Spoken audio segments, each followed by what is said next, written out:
Celebrating 30 years of phenomenal trend forecasting, 5 times a week, Monday through Friday. Here's Gerald Celente with today's trends in the news.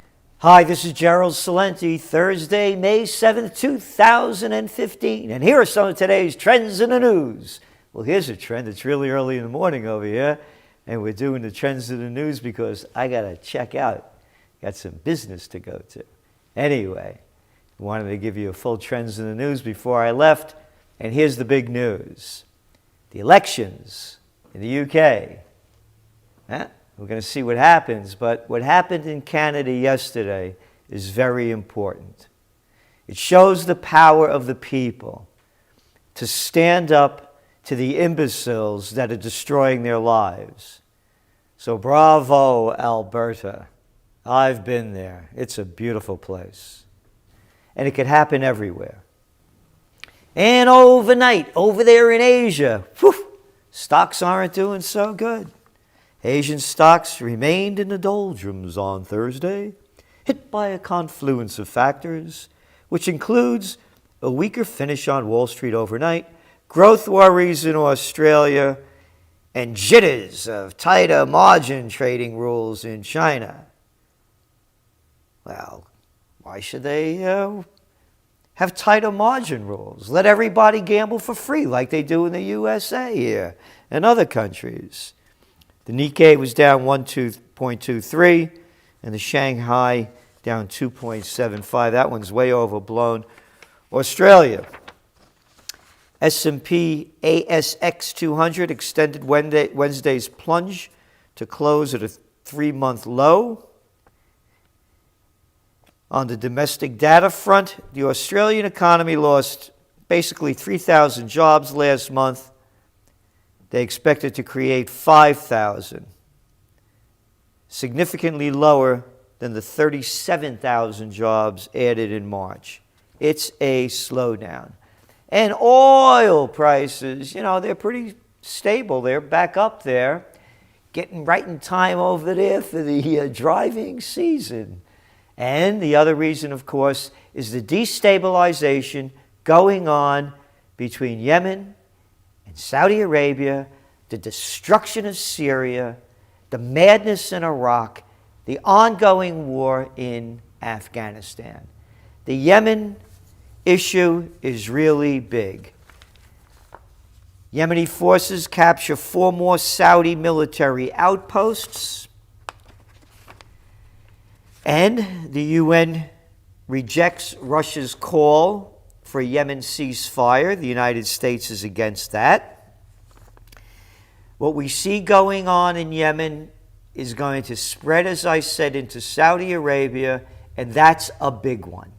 Because if there's an attack on the House of Sauds or House of Cards, whatever you want to call it, it's going to be ugly.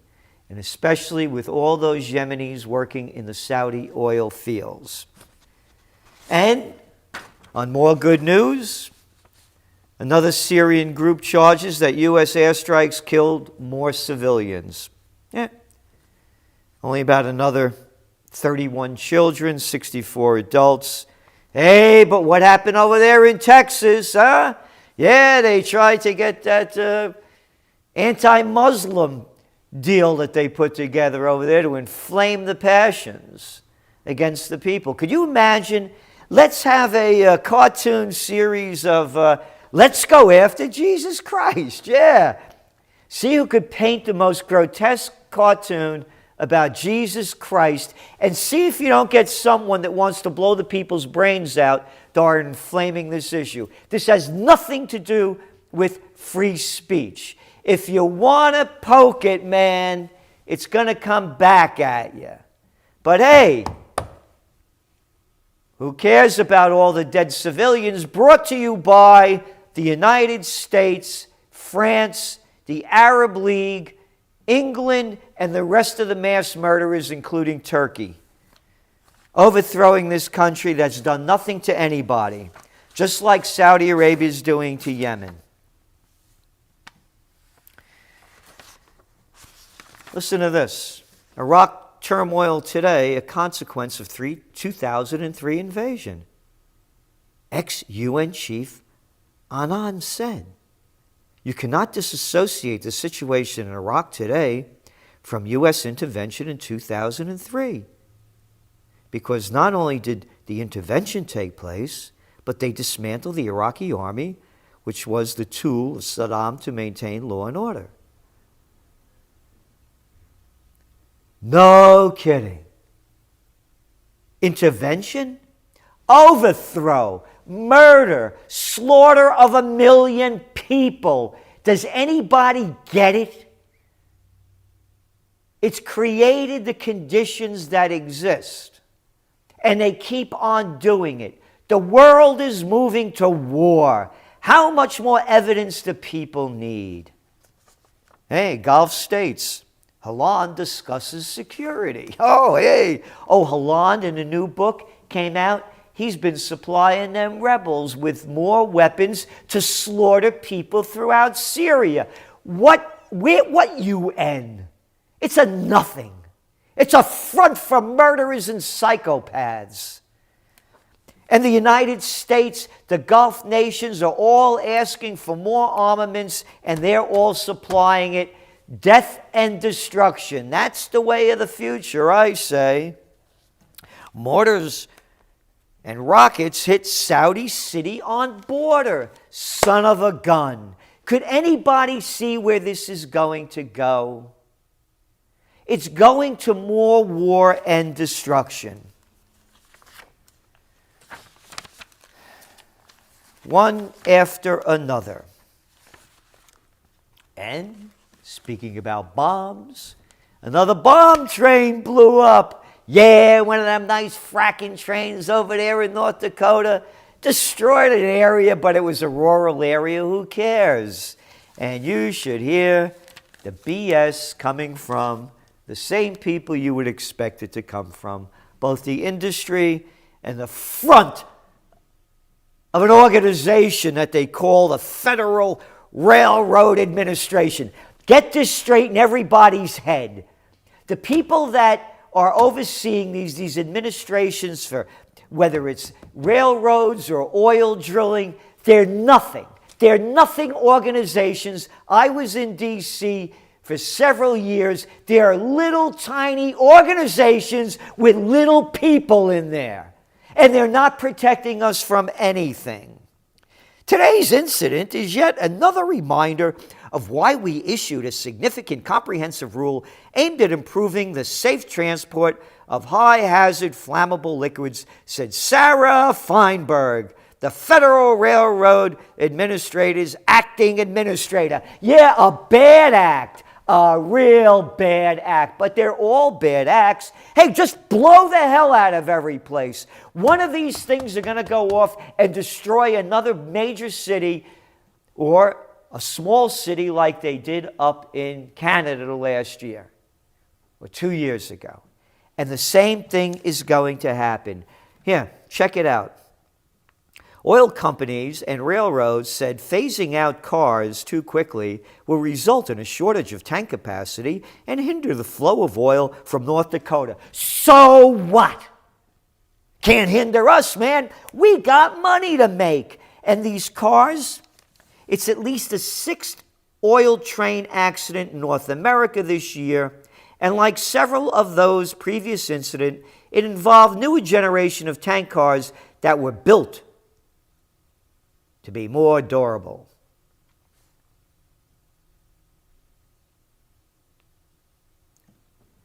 The new tank cars are as bad as the old tank cars. And the new tank cars, they have until 2020, 8 years, to replace them. Yep. And like several of those previous accidents, it involved a newer generation of tank cars that were built to be more durable. The railroads are rotting. The nation is rotting in front of our eyes. And people up in Canada, in Vancouver, have courage. You better stand up to these people because they're going to give you a lot of baloney about, well, it's a federal regulation, and that's a lot of crap. They can do anything that they want, like bomb other countries. and robbing you more of your rights. Investigators do not need search warrants to obtain cell phone tower records in criminal cases, federal court rules. Yeah, you could be innocent, but they could call it a criminal case. And the federal court, it's another organization that's as useless as the other ones in protecting we the people. And speaking of we the people, you're seeing some things happening. Announcement today, Whole Foods to open chain for millennials. Wow, that's great. What could it be? They're trying to change its reputation as a grocery of fresh foods at high prices by opening separate chain of lower price stores aimed at millennials, because millennials have no future, because the country is going down the crapper, they got lousy jobs, and they don't have enough money to buy anything.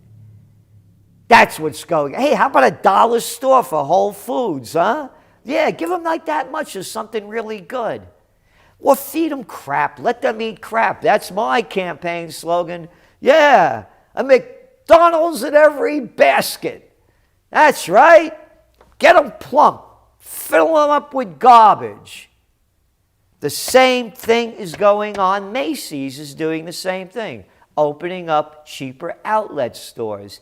Everything is going down in this country. Quality is gone. And I have to say, it's not a sign of the times. It's a sign of all of the times. We're posting a link on here of a video taken immediately after the fall of Germany, after the Russians and the Americans occupied it. It's heart-wrenching. The mass destruction. And I tell the story when I came back from Berlin. On April 27, 2012, is when I bought the Franz Roggen House, the first of the 3 historic buildings I bought on the most historic corner. Because I was looking to leave the country. But in being in Berlin and looking at it and seeing these beautiful old buildings and all new ones that were destroyed by their madman in chief, and the people not fighting back to stop it, we had enough. I came back here and I bought that building. There was a for sale sign that went up when I was away, because I was looking to leave the country. And I realized you can't run. There are 2-bit freaks everywhere. And I'm not here for anybody else's trip to tell me how I should live my life or go to war. Especially the Huckabees, the Clintons, the Carsons, one after another, the Bushes, all of these people promoting war. Look at the destruction of this film. And there's one scene I want you to look in there closely, as women are handing buckets to clear out the junk, and they're filming it. And one dignified woman goes like that to the guy. Yeah, you know what that means? As the whole place is destroyed, when are people going to get it in their minds? Even when it happens, there's only a quiet period until the next generation of madmen get in charge and keep the destruction going. Watch this film. Watch it closely. And by the way, these slaughtered people, and it opens up with a guy on a crutch with one leg, other people riding bicycles, rubble everywhere. They're dressed better than 99% of the Americans that you see in the airports or walking the streets. Where the country was destroyed, they maintain their dignity. We are launching Occupy Peace on September 20th. We need your help to make this happen.